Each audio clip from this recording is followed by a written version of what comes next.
Raindrops on roses, whiskers on kittens, bright copper kettles, and warm woolen mittens. Those are a few of my favorite things, but none of those things are on the table right now. Well, with the exception of this rose, which was cut out in a rainstorm earlier, but what we have on the table instead are a few of my new favorite things. Those are Lego and Formula One cars. We've got a bunch of them, and today we're going to talk about some secret Lego Formula One cars that Lego didn't even want to promote or tell you about.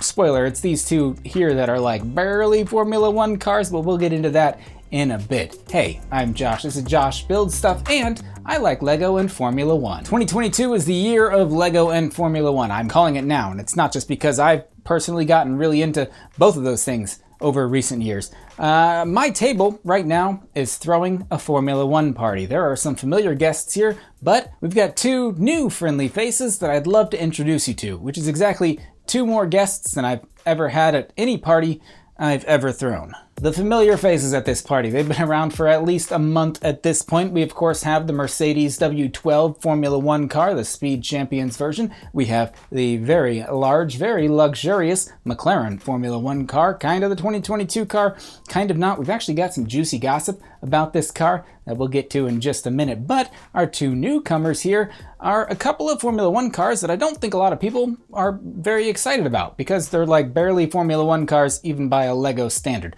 The first is a part of the Creator 3-in-1 Street Racer cars, and this other one is the least Formula One car I've ever built. It is the Lego Technic Megalodon Monster Truck alternate build. Let's talk about these dudes in the same order that I like to fill my Pab cups, smallest to largest. That leaves us starting off with the new Mercedes. I did a review on this set. I am in love with this set. Don't tell my actual loved ones and family. Thank you all for the suggestions on pieces I could use for a Lewis Hamilton and Valtteri Bottas minifigures. Those are extremely helpful. This set is classic. It's beautiful. It has earned a place at this table any day of the week except on Thursdays. The table is reserved for me on Thursdays, but this one's so great it doesn't even merit talking more about, and so I probably won't mention it again in this video. Next up is this F1 3-in-1 car.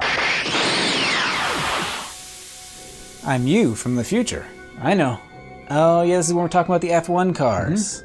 I still don't see a Lego DeLorean here. Yeah, it doesn't come out for like 6 more days. Oh, that's right.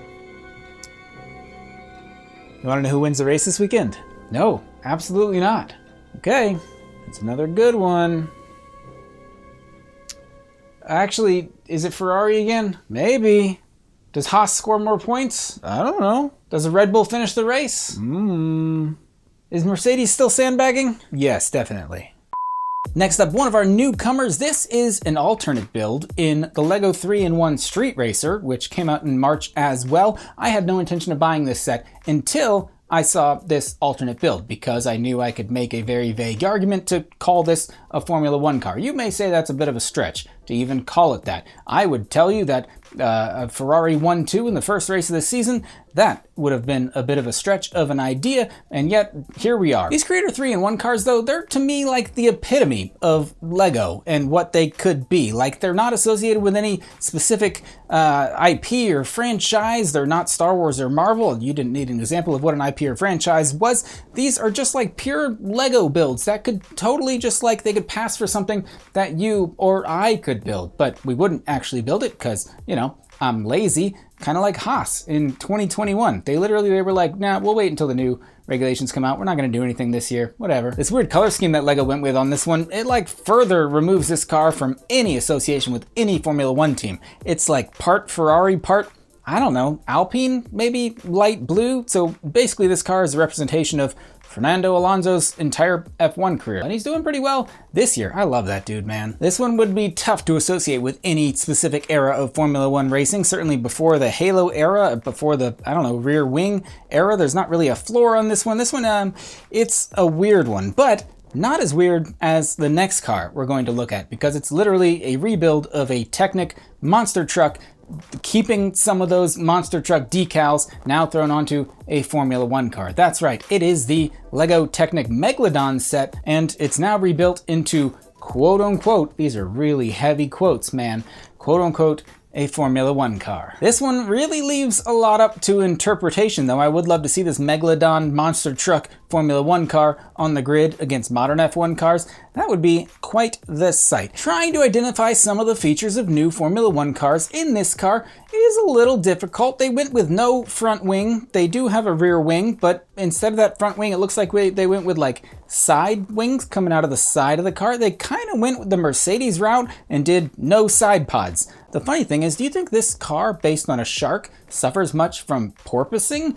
The McLaren certainly in practice looked like it didn't suffer at all from porpoising, but then we learned that's because it wasn't actually generating enough downforce to even cause porpoising. Boy, what a disappointment McLaren is for this year. You think Lego's regretting choosing them as a sponsor for this big Technic car? We're not talking about this one. We're talking about the Shark. Let's get back to its features. Did you notice I had trouble saying the word features because it's hard to call them that? You know how modern Formula One cars, they have what's called a halo around the front of the drivers? It's for protection. It's a great innovation. We can see it on our McLaren Technic car. This car, the Shark has opted to not have a halo. Instead of a protective barrier, they've gone with a layer of shark teeth, and maybe there's a driver in there protected by shark teeth, and a lot of people would say that's not a great idea. What if debris comes flying up towards the driver, or they flip over or something? Those teeth are going to get knocked right out. Well, have no fear, because sharks actually have a lot of different layers of teeth going back, so when one tooth gets knocked out, another can take its place, and it's they protect. There's just a bunch of teeth in front of this car. It's fantastic. I love that this alternative build was still like, yeah, put the shark stickers on. We know that the eyes are facing backwards now. We know you're not using this the way you were before, but like, still, I want this to be a Megalodon branded Formula One car. And I did apply those stickers because I was like, I don't know, an actual Formula One car is just covered in stickers and decals. Might as well keep that going with this fella. If I had to try to associate this Shark car with an actual F1 team, I guess, I mean, it's blue. We could say it's like close to a Williams, and also like a Williams, we could say maybe it's driven by Latifi, because neither this car nor Latifi have any chance of scoring a single point this entire season. Why am I hating on Latifi so much? He seems like a nice guy. I mean, he doesn't get any coverage because he was the second driver for Williams, which is saying something, right? Speaking of Latifi, he was actually having some battles with the McLaren drivers last weekend. Granted, it was for like P18 and 19 after like Gasly's car literally had caught on fire. But like, look at that, Latifi racing McLarens. What a sad day. If you've made it this far in the video, let's share the juicy news about this McLaren car and what changes we might see to it soon. If you were someone who had bought this car up till this point, you probably have a limited edition version of this car. You have now the V1 of this car. I guess it's a V6, but you have like the version 1 of this car, because we're probably getting a second new version of it.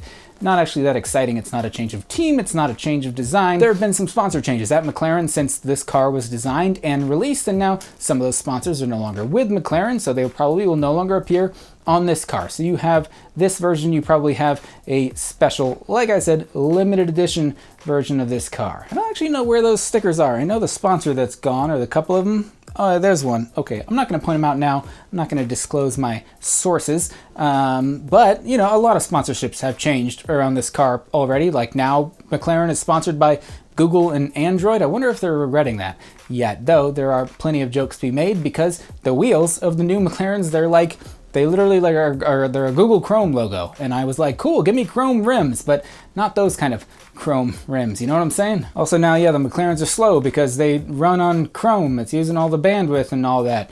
Man, I'm just bummed that McLaren was at the back of the grid the first race. It's a long season, but like, my hopes are kind of dashed on that one. I'm going to root for a different team, not Red Bull. I mean, I was kind of rooting for Red Bull. Sorry, other people. I'm going to be a Ferrari fan this year. Go Haas, go Kevin Magnussen. Come on, give us some more points, underdog story. But like, I was looking forward to like George Russell up there and like the McLarens up there, and like nothing against Charles Leclerc or like the Carlos Sainz or whatever on Ferrari. They're cool, but like, I don't know, man. That's not who I was rooting for, but I guess I am now. Actually, let's put Charles Leclerc in this 3-in-1 Formula One car, which came from the set called Street Racer. And I know what you're thinking. Formula One aren't street racers, but they do street races like Monaco. And maybe we'll finally see Charles Leclerc finish a street race in Monaco. That was a bummer last year. I have high hopes for this year. Like I said, we're Ferrari fans now, yay! And so obviously it's completely subjective, up to you if you don't think that highly of LEGO and Formula One. Just know I will think less of you if you have a different opinion than I do. I just hope LEGO recognizes this kind of like resurgence in the interest of Formula One, at least in America. For once, the rest of the world, you guys have had this right the whole time. But in America, I feel like a lot of people are getting really into Formula One right now, and I hope that LEGO continues to make more Formula One vehicles that aren't just Ferraris, like that's basically been their MO up until now, but like more Speed Champions F1 cars, more tiny polybag F1 cars, more big Technic F1 cars, because this one, as much as you could like find reasons not to like it, I can find a lot more reasons to like it. Which a lot of people have actually said about me, so I guess sometimes you just have to look at things on the bright side, like bright copper kettles, as previously mentioned. That's all I've got to say. Let me know your favorite Formula One team in the comments down below, and if it's Red Bull, let me know how long you had your hands on your head at the end of that first race of the season after Verstappen went out with like 2 laps to go, and then Perez went out too because their cars just stopped working when it should have been, what, like a 2-4 finish? Instead, no points. So now we can root for Red Bull as an underdog story. That'll be a fun change of pace, right? As always, thanks so much for watching. I'll see you next time.